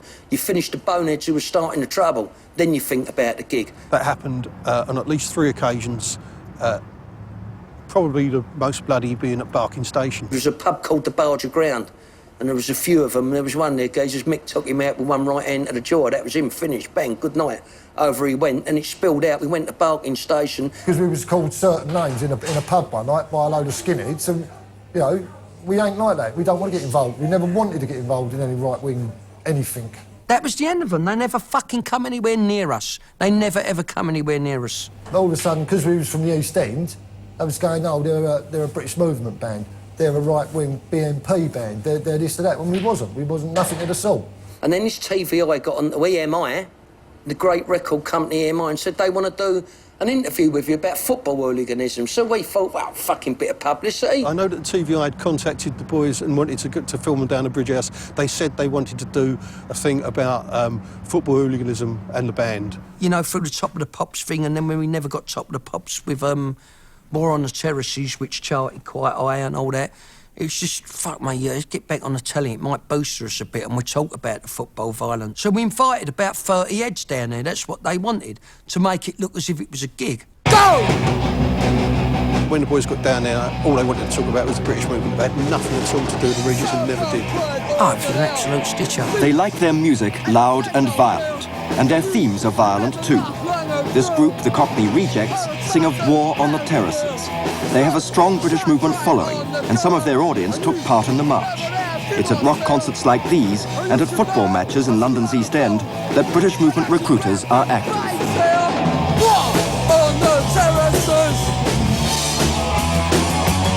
We want war on the terraces! For the present, the British movement, particularly among the skinheads, is a minor cult. The fashion may not last long. Most of the skinheads, bored with the politics, will drop out. But the British movement hopes that some at least will remain committed.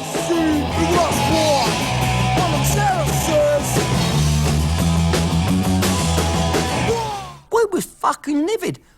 We went to our manager and went, you ain't gonna fucking suffer this. They've libelled us, the fuckers took our livelihood away, this good and all that. I phoned up Sounds and I phoned up so many people to say, you're wrong, why are you doing this? But they didn't take any notice. They just made a programme and... It's the worst thing in the world, right? To be accused of something which you're really, really against, and you ain't fucking done it. Would have got my goat up there, thinking about them cunts. Right. Yeah. Wait till you see it. Yeah. Oh, no, I couldn't watch it. I couldn't. And the next minute, we got a ban off the GLC. We can't play the Rainbow, we couldn't play Hammersmith Odeon. So it was up forces outside what, you know, we weren't asked how we can control the crowds or that. It was just, we were banned. Over. If they want to have a ruck with you, you've got to have a ruck with them. Don't speak to me about the Rejects. No, I just don't like, they never get nowhere anyway, because the music, just all they do is sing about football and things like that. You think they're putting over a false image? Yeah, they are. The East End and... They're just trying to act like shaming, like things, you know what I mean? They're trying to be skinheads who've got long hair. No, they're trying to put on an image that they're tough and all that. You know what I mean? And they're nothing. I just thought we was easy targets, these people. They'd come to our shows and just think they could start on us for some reason because we was in a band. And they I did get it. Normally a big Thunderbird bass, black Thunderbird bass first, wasn't it? Straight over the canister. If they were starting trouble at our gigs, they were starting on someone, and they said, oh, the Pistols might jump into a fight. Nobody jumped into a fight like we did. We absolutely jumped in there and bashed the fuck out of them. Proper, give it to them. Like, you know, it was like the Wild West. There was no, oh, we've got to get back up on stage to finish the song. You finish the boneheads who were starting the trouble. Then you think about the gig. That happened on at least 3 occasions. Probably the most bloody being at Barking Station. There was a pub called the Barger Ground, and there was a few of them. There was one there, geezers, Mick took him out with one right hand to the jaw. That was him, finished, bang, good night. Over he went, and it spilled out. We went to Barking Station. Because we was called certain names in a pub one night by a load of skinheads, and, you know, we ain't like that. We don't want to get involved. We never wanted to get involved in any right-wing anything. That was the end of them. They never fucking come anywhere near us. They never, ever come anywhere near us. All of a sudden, because we was from the East End, I was going, oh, they're a British movement band. They're a right-wing BNP band. They're this or that. When we wasn't. We wasn't nothing of the sort. And then this TVI got on to EMI, the great record company EMI, and said they want to do an interview with you about football hooliganism. So we thought, well, fucking bit of publicity. I know that TVI had contacted the boys and wanted to film them down at Bridge House. They said they wanted to do a thing about football hooliganism and the band. You know, through the Top of the Pops thing, and then when we never got Top of the Pops with More on the Terraces, which charted quite high and all that. It was just, fuck me, yeah, let's get back on the telly. It might boost us a bit, and we talk about the football violence. So we invited about 30 heads down there. That's what they wanted, to make it look as if it was a gig. Go! When the boys got down there, all they wanted to talk about was the British movement. They had nothing at all to do with the Regis and never did. Oh, it was an absolute stitch-up. They like their music loud and violent, and their themes are violent too. This group, the Cockney Rejects, sing of war on the terraces. They have a strong British movement following, and some of their audience took part in the march. It's at rock concerts like these, and at football matches in London's East End, that British movement recruiters are active. War on the terraces! They want war on the terraces! For the present, the British movement, particularly among the skinheads, is a minor cult. The fashion may not last long. Most of the skinheads, bored with the politics, will drop out. But the British movement hopes that some at least will remain committed.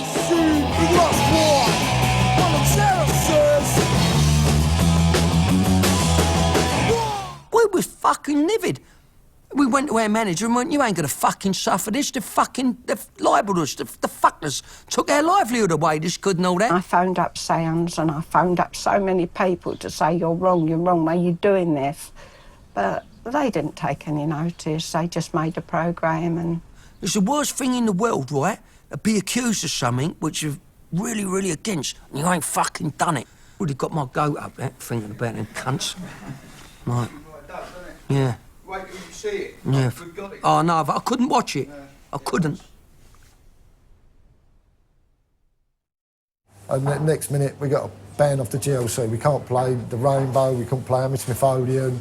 So it was forces outside what, you know, we weren't asked how we can control the crowds or that. It was just, we were banned from it. So that was when all our chickens came home to roost. Jeff and H appearing at the Bailey, me in Birmingham on GBH and afraid charges, and me and Jeff on an unrelated charge at Snaresbrook Crown Court. The one tour we could have really done without.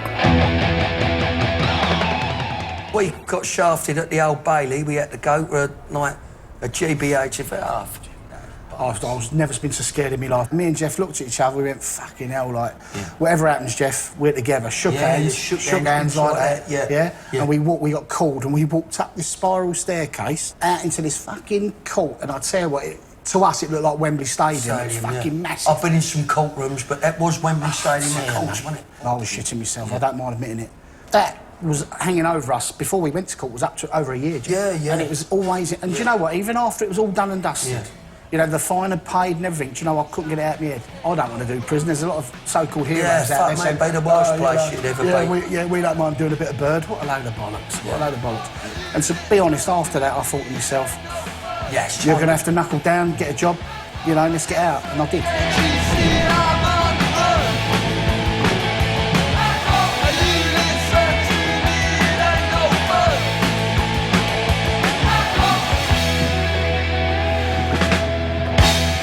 think with everything that happened, he made the choice as well to leave behind that and say, right, we're going to go into fucking being an heavy rock band now. This is the way it's got to go. It was our fucking living. And that's what we didn't want that taken away from us. Early doors, the Rejects always did played the Motorhead song, Motorhead. And so it was, you know, it wasn't too wild a stretch of imagination to think that one day they could end up being heavier and heavier. But what they didn't want to do it in a long, delayed way or in a progressive way. They didn't want to do slowly move in that direction. They said, oh, bollocks, we're going to do it now, we're going to do it our way. And so they did the Wild Ones album with Pete Way from UFO producing. And it was a very, very good hard rock album. Unfortunately, for a fan, if you were into the punk side of it, it was too big a leap too soon.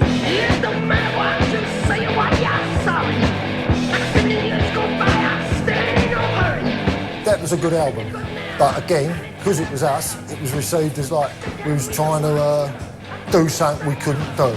You know, if it had been another band's name on that album, they would have been screaming about it. But because it was the Cockney Rejects, it didn't get received the way it should have. We was ripped off for a hell of a lot of money yet again, and we held on as long as we could.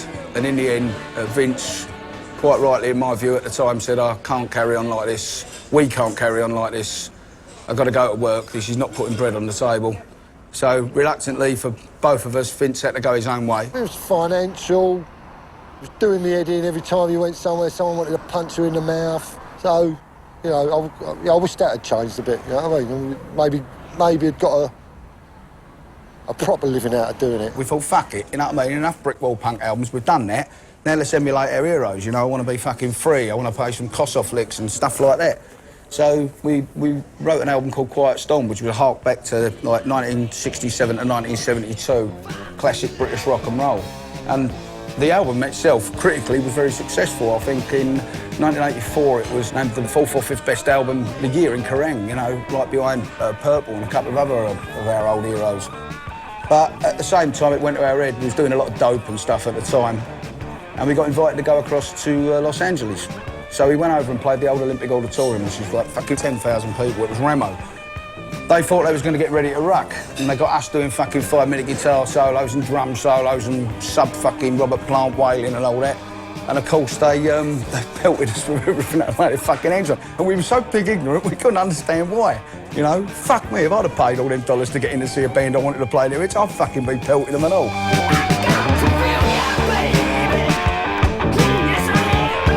They could have carried on as a rock band. I think they were good enough to have been to made it as a rock band. But unfortunately for them, the wheels were coming off in other directions. They were being, I don't know. You've got to phrase this carefully, I guess. They had trouble with their management.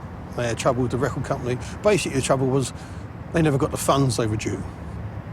And I don't know how you can say that without saying they were ripped off, but they were ripped off. And that's what really when I started to get fucked up in the fucking early 80s and all that. When I was fucking trying to get onto things, which now I look back was laughable. There was more chance of Nelson getting his fucking eye back than that happening, you know? And then came back and drifted merrily back into limbo. Dead-end jobs, smoking weed, doing the sniff until I was absolutely fucking skint, you know, before seeing the light, brother. And ditching those dastardly ways, keeping myself fit, and along come a Levi's advert one day, strangely enough, featuring one of our tunes.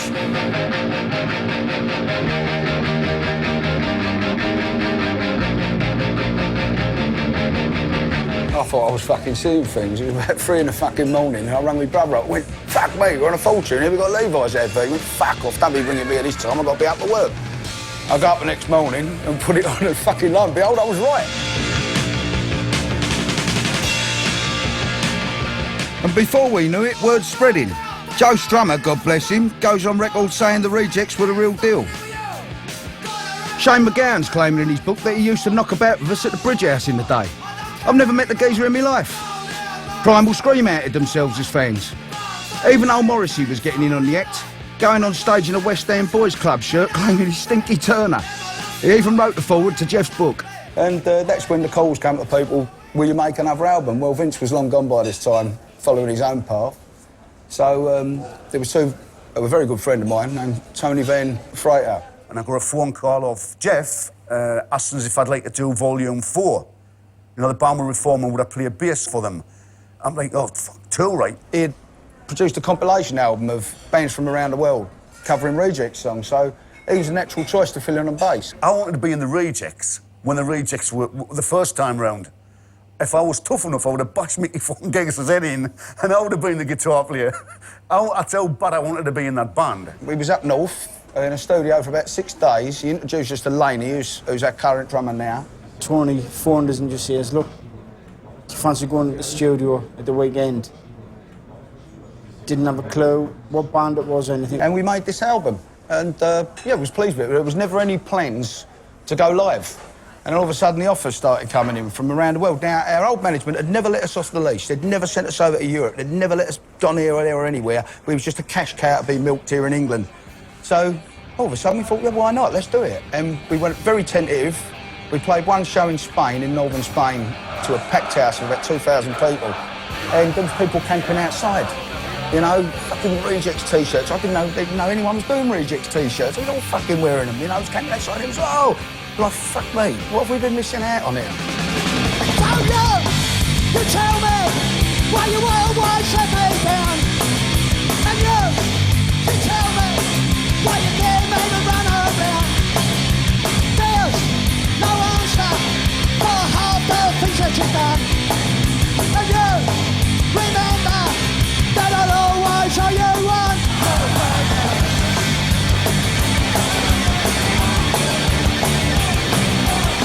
Mecca to me, to see the Rejects was like Mecca. Skaters, all the people here enjoy Cockney Rejects. Ils sont cultes, on va dire. C'est le rapport avec le foot, forcément, quoi. Des morceaux comme War on the Terrace. No meu top 3, que seria Cockney, Ramones et Skids. Bah, les Cockney forcément du côté de la musique, et puis, mais vraiment au-delà de la musique même. Ce qui nous a intéressé, c'était ce lien au football, quoi. C'est ce lien à son quartier, à sa fierté, à être fier de l'endroit d'où on vient. For me and for us here in Brazil who love football and punk rock, they're the greatest. We Are the Firm, Bubbles, voilà, c'est les chansons mythiques que nous, supporters, on adore. You play Batman. Wow. We got second bite of the cherry. Right, it was almost a force for good. The football thing, it went full circle. Now we was uniting people, and everyone was under one flag. You know, everyone loved West Ham, everyone loved football.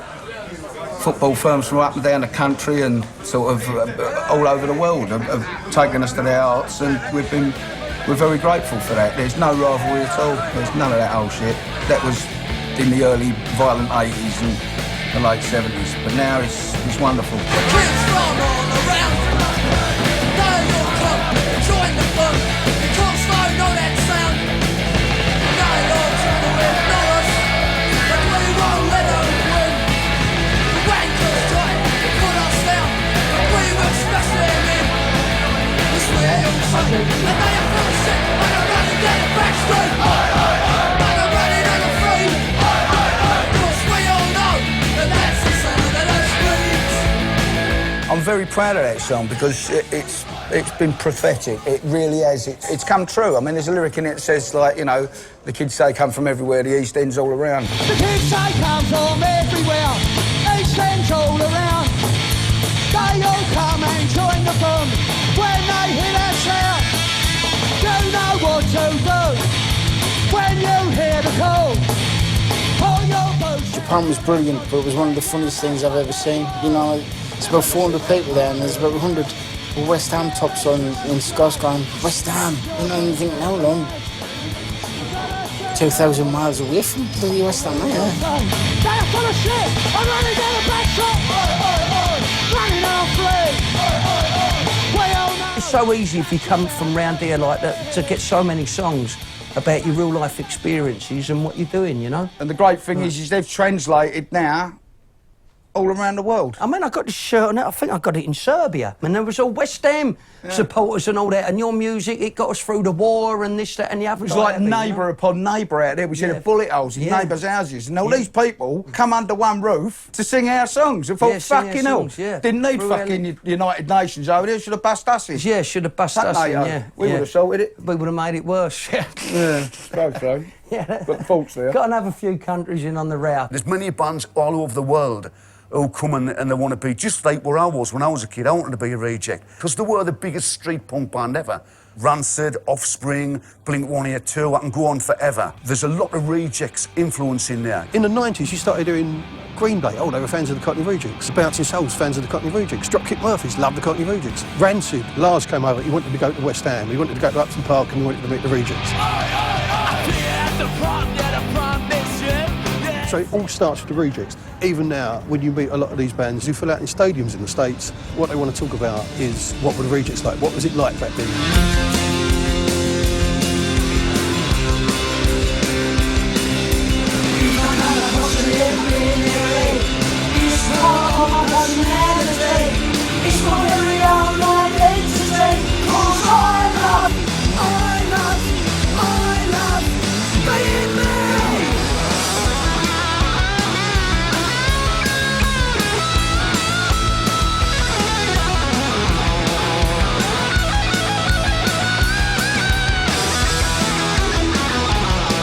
And then out of the blue, we got an invite to play our mate into the ring for a world title fight at Fortress Upton Park. Finally, after all these years, we were back where it all began. Upton Park, are you ready? Please welcome into the ring, the challenger, played in by the one and only Cockney Rejects from Dagenham, Kevin Mitchell.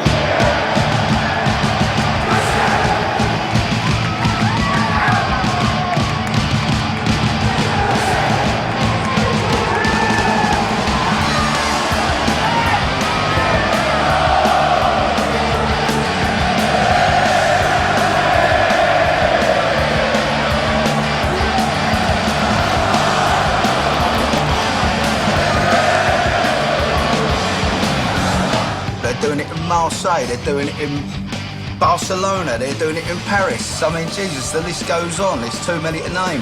It's literally hundreds of places where this is happening, where they've taken this football thing, this Rejects thing, to their heart.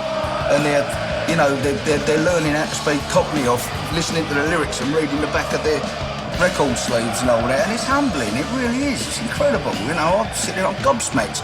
This thing we started in a bedroom in 1978, 79, you know what I mean? It's gone like this, it's gone this global.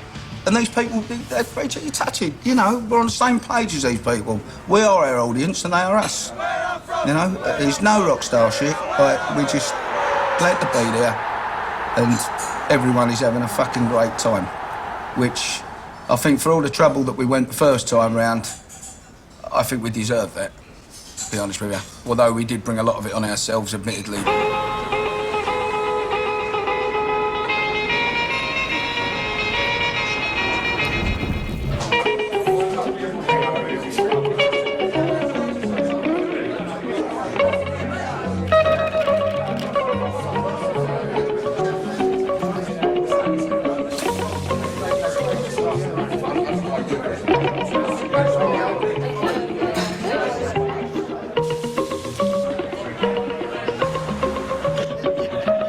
I've done a lot of things that I regret. I've hurt people unnecessarily sometimes.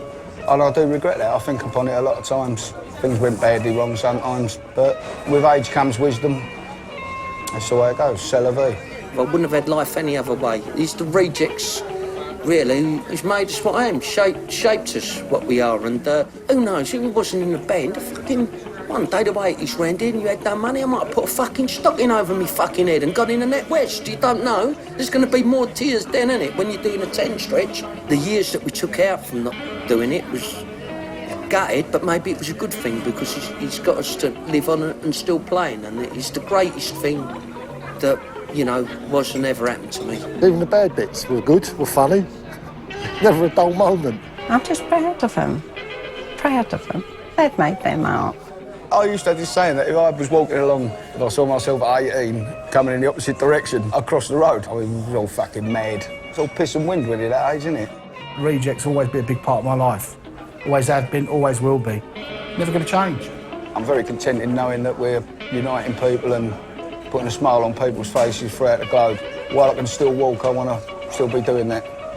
I want to still be doing that. It's a a buzz that I can't explain. People never ever wanted to know us. No one mainstream's ever accepted this band, but at the end of the time, we've bashed a few people, so fuck them. This song's called Unforgiven.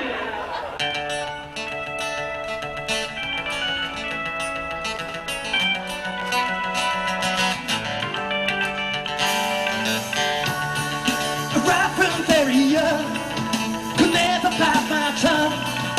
I guess trouble was my middle name. Everything I did, I took place as a kid. Why should I have to hang my head in shame? I am unforgiven. Sing up for punching out some lights. I am unforgiven, 'cause I always stood up for my rights. Go on, Mick, go on, son.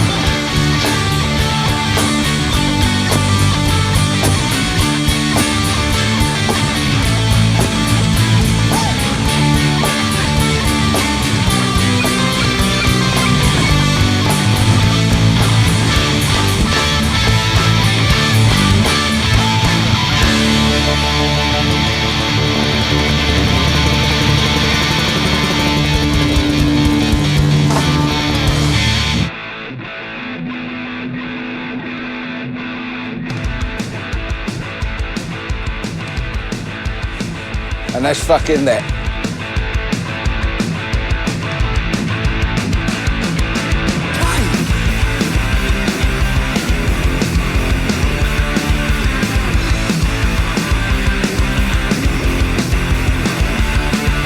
Brothers and sisters, this is where we're from. I'm telling a story back east and Babylon. Good old days are well long gone. Here is the truth, this is the East End Babylon. The place I once loved, I now really despise. Bullshit, hypocrisy, so many lies. Let all your neighbours come into your home. It's the golden rule, we welcome you all. We always look after our own. Chill out, boys, see I'm letting you on. I'm giving a lowdown on the East End Babylon. Roll out the barrel, we're all getting along. Come on down to the East End Babylon. I'ma take her to the East End Babylon to be blowing bubbles in a green street. Get the picture, no Facebook, just tag alongs where you can buy your taxi gear, Amazon. I wanna show they put up your name when you're working and signing on. This is the money we made for our 30 years in the music business, and we still keep it here. Swore never to touch it. That's it. We're very proud that we worked and sweated for this. How can you say that SLF's lyrics are pretty empty? When the Rejects, we get such masterpieces as I like punk, I like Chef, I got nicked over West Ham. No way you can compare Jake Burns' vocals with Stinky Turner's. Does Turner realise that by altering the tone and pitch of his voice, different notes can be obtained? In a 2 and 8, God blimey mate, there's no apples and pears. You wanna walk the Vicky Dog Road after midnight, nobody dares. You meet a little mob who wanna do a job, they only wanna get back home. Nick your wallet and your mobile phone.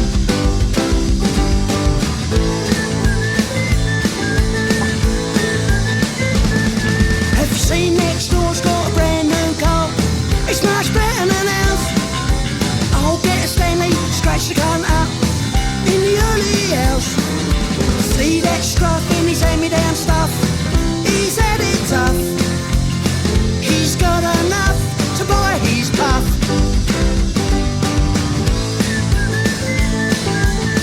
This is where it all started, and I just hope it don't all end here. I bet it does. Custy? Yeah. I'm Custy. Good man. Right, let's get out that pub, get on the piss.